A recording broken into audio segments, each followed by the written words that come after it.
6, 7.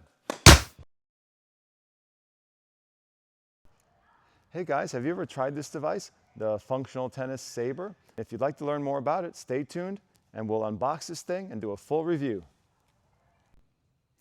Hi, it's Chris Lewitt, top American junior coach and coach to many #1 juniors in the United States. Let's dive into the Functional Tennis Saber. All right, we're gonna do some forehands with the Saber with some of my students, and then I'm just gonna ask them what it feels like and if they feel any benefit, and we might go back and forth between the Saber and their regular rackets. Let's see how it goes. Are you ready, Sophia? All right, here we go. Some forehand. Nice clean hit. Good. You can combine this work with keeping your head still. I think because we're working on, this is kind of like vision training or eye training, this would be a great tool to combine with keeping your head still. So as you swing, keep your head still. And that's how I'd recommend you guys use it at home, is try to get a clean hit. You're focusing on the eyes at the impact, ball goes, and you don't look too soon. That would be a nice extra benefit. Good topspin too. Topspin with the Saber, Sophia. Very nice, very nice. Maybe you play with this instead of your regular racket. What do you think? No? Okay, ready. Good, good. Do your preparation. Nice, okay. Okay, good job. You hit those very well. You're a pro. What do you think, Sophia? Would you like to try the spoon next? Okay, in another video, we'll get the wooden spoon. All right, ready? Zoe. All right, so I'm just going to tell everybody at home, everyone watching, that you haven't used this yet today, and it's been a while since you used it last, right? Come over a little bit. And Sophia was practicing with this the other day. All right, let's see how it goes. Good luck. There's a small racket head there. Okay, all right, here we go. Nice, try to get a clean one. Try to work your topspin as well. And if you heard what I was saying before, as you try to really lock in your eyes at the impact, hold your head steady. In the research, they often say hold your gaze on that moment, on that point, boom.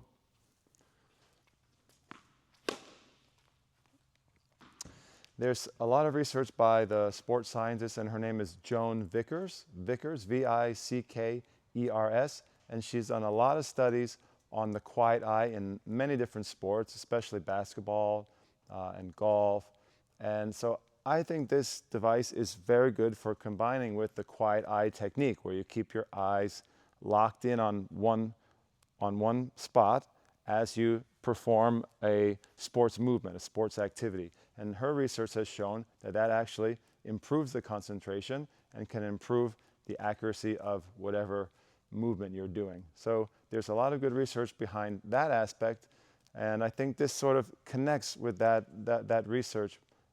There's no research on this specific device, but you can kind of relate those two subjects and see how this might benefit. You could work on those together. You can work on the quiet eye technique and using the smaller head size to train your focus, to enhance your focus, and to train your neuromuscular system to be very precise here.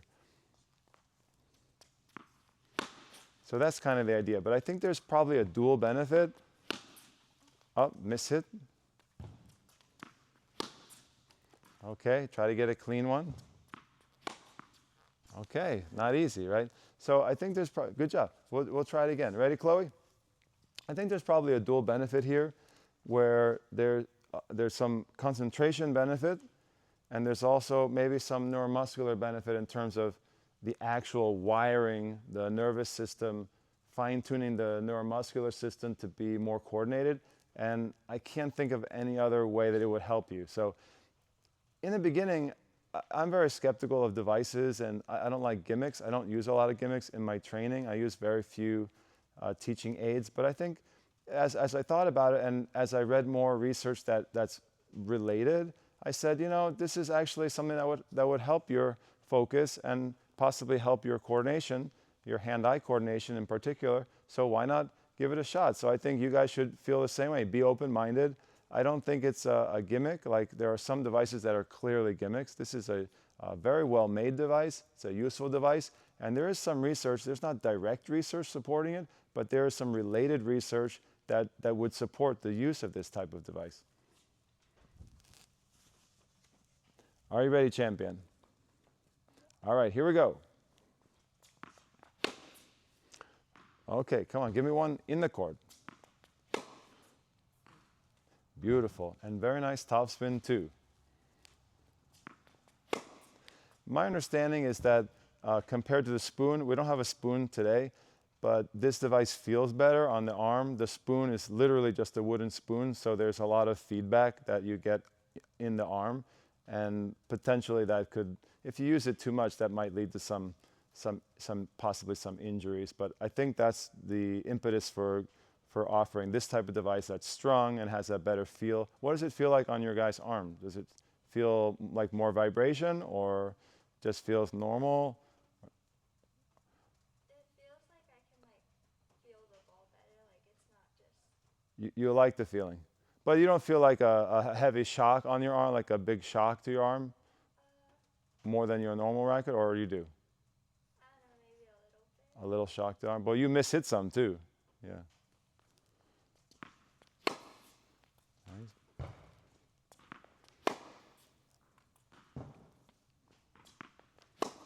Great one. That's nice. Nice spin. Nice. Okay, switch. We'll go one more time through. Let's do the backhand side. You know, I could see the use of this tool, maybe 10 minutes a day. This would be a great thing to use in the warm-up. I see a lot of coaches and players using this in the warm-up. So maybe when you're doing your mini tennis and just at the beginning of practice, this would be a really nice option as an eye trainer, as a sports vision trainer, to try to enhance your hand-eye and to try to improve your focus. A lot of times at the beginning of practice, players are not very focused. A lot of times in the beginning of practice, players are too casual, they're not dialed in, and this is definitely a way to kind of help with that. There's good use of this tool. You could also use this tool on a day where you're just doing some drills. You might mix it in, like we could do this. We could use the Saber and then maybe alternate between the Saber and some normal racket swings. It might be very good on a drill day, just to mix into the training.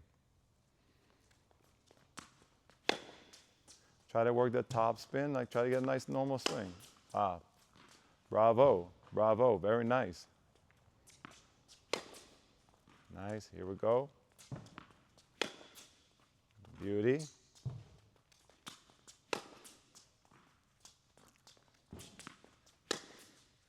Very nice.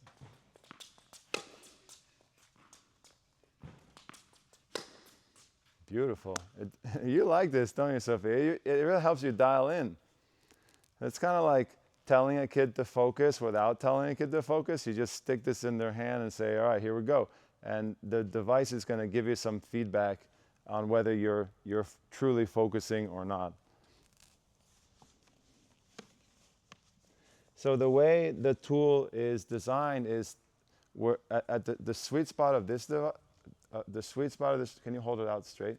The sweet spot here with a full-size racket, it's equivalent to the sweet spot on a 27-inch racket, but I could see how it could be maybe an issue if you used an extra long racket, or if you're a junior using a smaller racket, the sweet spot wouldn't line up with your normal sweet spot in your normal racket. So that's kind of important, that whatever you wouldn't want to use a device here too much that had a different length for the sweet spot compared to your racket. I think that would probably be less beneficial, in general. So you want to make sure that whenever you're using the Saber, whatever size you're using, any kind of device, that the sweet spot lines up with the sweet spot for your own racket.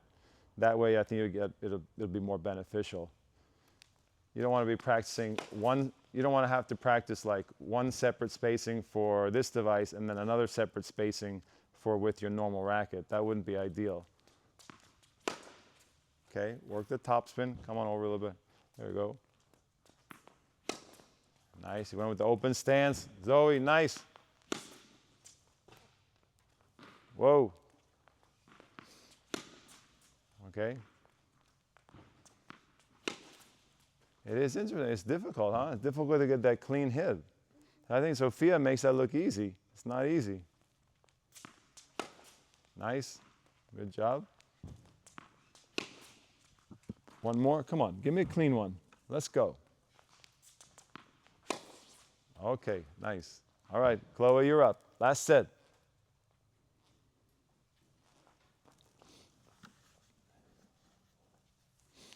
Here we go. Nice. Give me a bit more topspin. Yes. Ready. Not too flat. Not too flat. Come on. Brush it up. Good. And keep the racket up and then accelerate. Don't drop the racket too soon.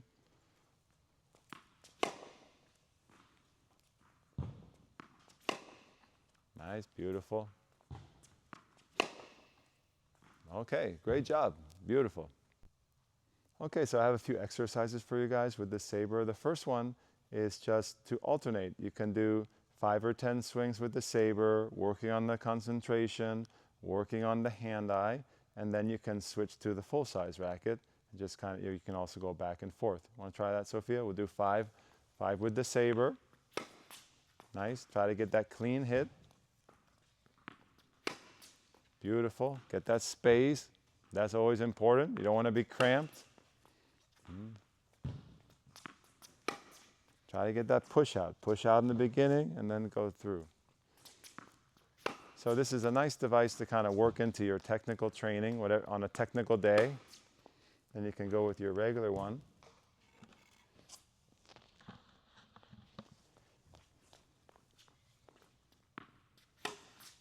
Okay, get that preparation. When you switch between, what does it feel like? Can you feel any contrast there? Like it feels a little easier to hit it clean. That's interesting. That's good. That's good. Good. But to be honest, I thought spacing was a little better with the Saber, Sophia. Give me a good space. Come on. And your eyes steady. Good. Come on, accelerate the racket. Accelerate the racket. Okay, nice. All right. So another drill that we like to do with the Saber is out of the air, and it's a Spanish drill where it does work your coordination and your balance, and it's a technical drill, and you're going to do a swinging volley, topspin shot right out of the air. With the Saber, it just makes the exercise that much more challenging. Are you ready? We'll do 6 or 7 forehands with topspin right out of the air, no bounce. Ready? 1, 2, 3, 4. Very nice. 5. Make the ball dip with spin. And match point. Okay, nice job. Girls, you want to try that? Are you ready? You need your Saber. Of course, we don't need the normal size racket, but of course you could do a set with the Saber.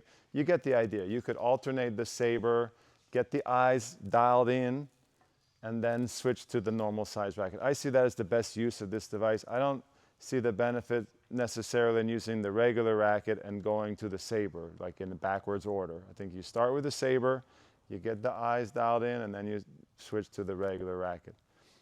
Are you ready? Whoa. Okay, 3. Okay, there's a lot of frame right now. 4, 5, 6, 7. Okay, what do you think? Difficult? Yeah. You want to try it again? Sure. Okay, let's do one more. Are you ready? Yeah. You ready, Sophia? Okay, here we go. 1, 2. Okay, that's too flat though. Come on, give me some topspin. We're working on that. Okay, 4. Great, very nice. 5, 6. Good job. 7, 8. Nice.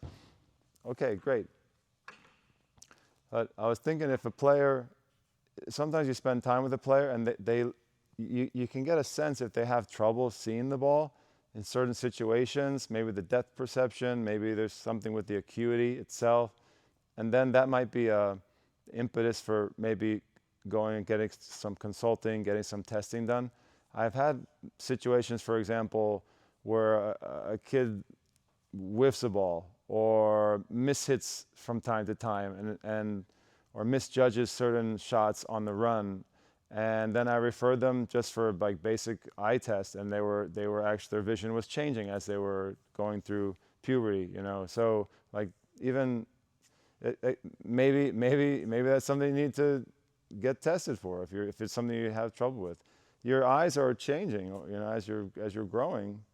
Your eyes can, you know, like at some point you find out you need glasses, or like, you know, you I don't know. It could be something, if that's something that's an issue for you. But it's even more than just acuity, man. Like there's just like all these other tests that are really fascinating. The one that we did side to side.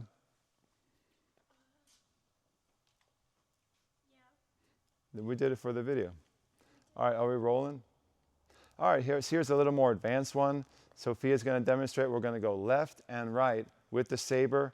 This is about as tough as it's going to get. If you can hit it cleanly doing this, you've got the super powered eyes. You're locked in. You're dialed in. You're ready to go. You're ready for Wimbledon. Whoa, whoa, whoa, whoa, whoa, whoa. This out of the air. Ready. 1, 2. So the balls come relatively quick. The player has to adjust and hit the ball with this mini sweet spot. This is very, very difficult to do. But you made it look easy, Sophia. Zoe, are you ready for that? Yeah. Okay, great. All right, here we go. Ready. 1, 2, 3, 4. Nice. 5. Not too close. 6. Keep the space. 7. 8. Okay. Good job. You had some clean backhands there. Chloe, are you ready?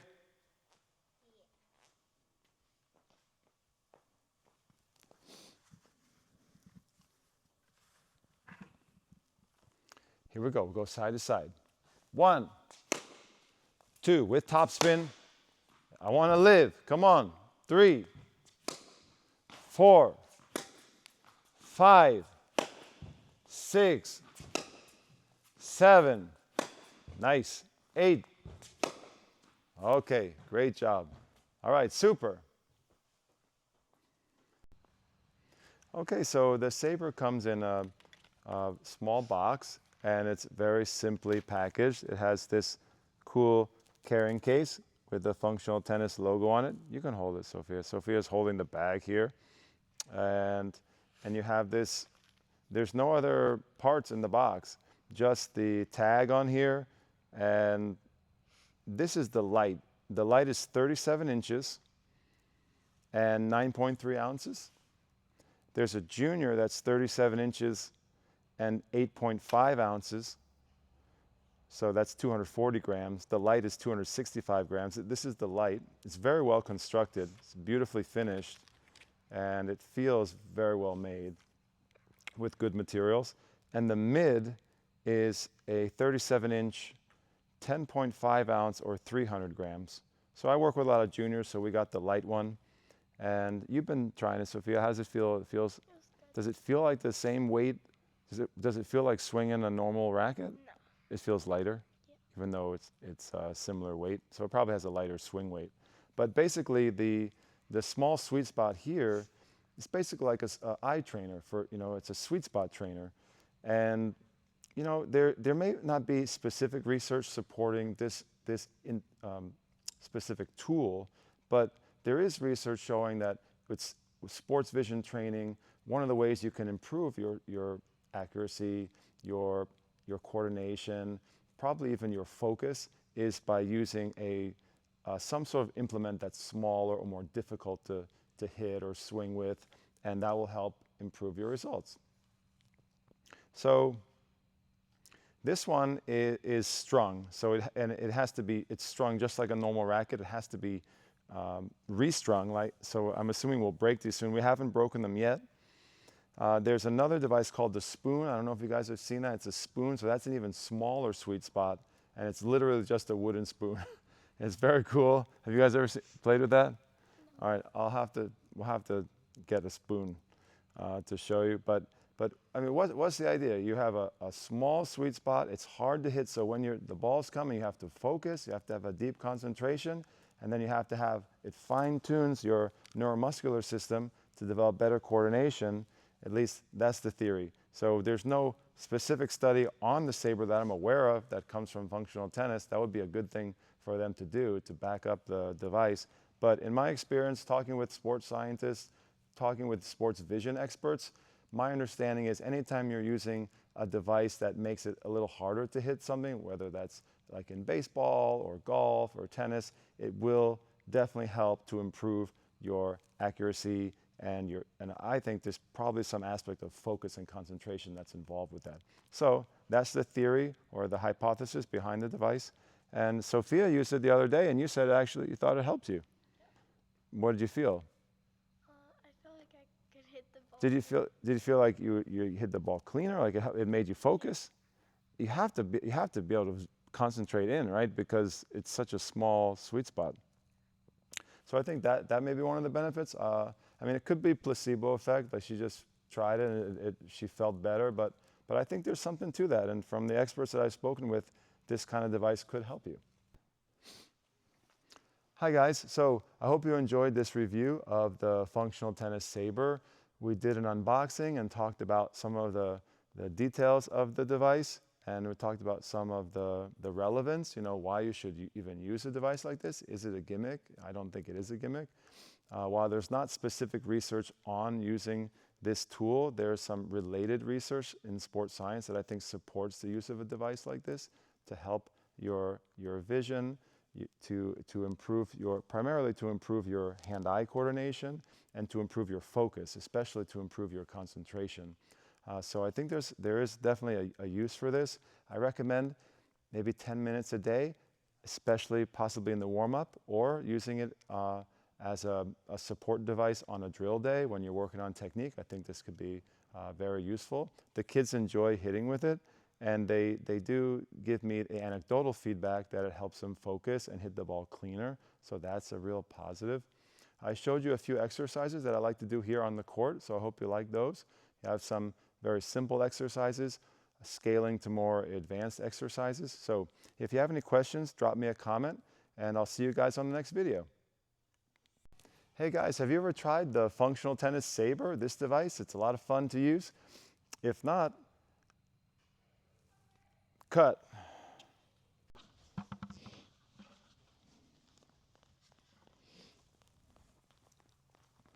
Here we go. Focus in. 1, 2, 3, 4, 5. Cut.